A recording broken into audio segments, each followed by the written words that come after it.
থামে থামে। ঠিক আছে, বুঝতে পারছি ভাই, সমস্যা নেই, বুঝতে পারছি। কি হয়েছে? এই মাহফিল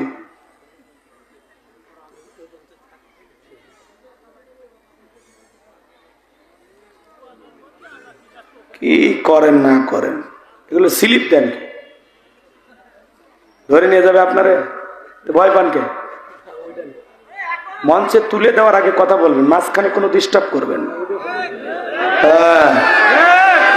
যত ভয় করবেন তত টুটি চেপে দেন, ভয় করা যাবে না, ভয় করা যাবে না। কথা কোন ঠিক কি না? ভয় আছে তাহলে এই রক্তের কোনো দাম আছে? এত রক্ত দিলে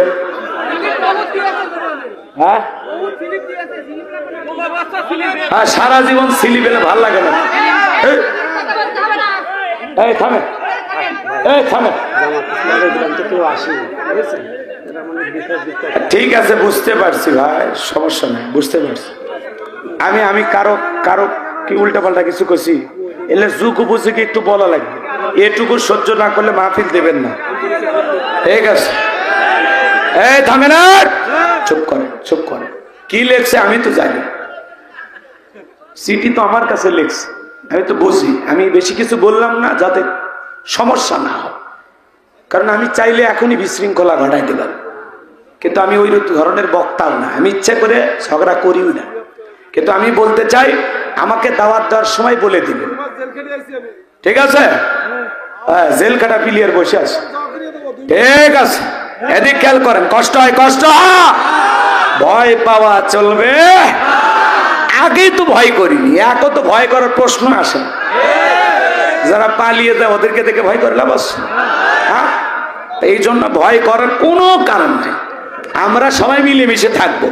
যারা চোর, ডাকাত, দুর্নীতিবাজ ওরা পালাবে, ভালো মানুষ পালায়নি। কথা বলেন? হ্যাঁ, ভালো মানুষ যারা তারা দেশে আসে। এমনি একবারই চার ভাই চার দল করে মিলেমিশে থাকেন, ওইটা ভিন্ন কথা। কিন্তু কেউ দেশের সাথে দুর্নীতি করবে আর তাদের বিরুদ্ধে আমরা কিছু বলবো না, ওটা হবে না, ওটা আমাদের বলতেই হবে। কথা বলেন ঠিক কিনা?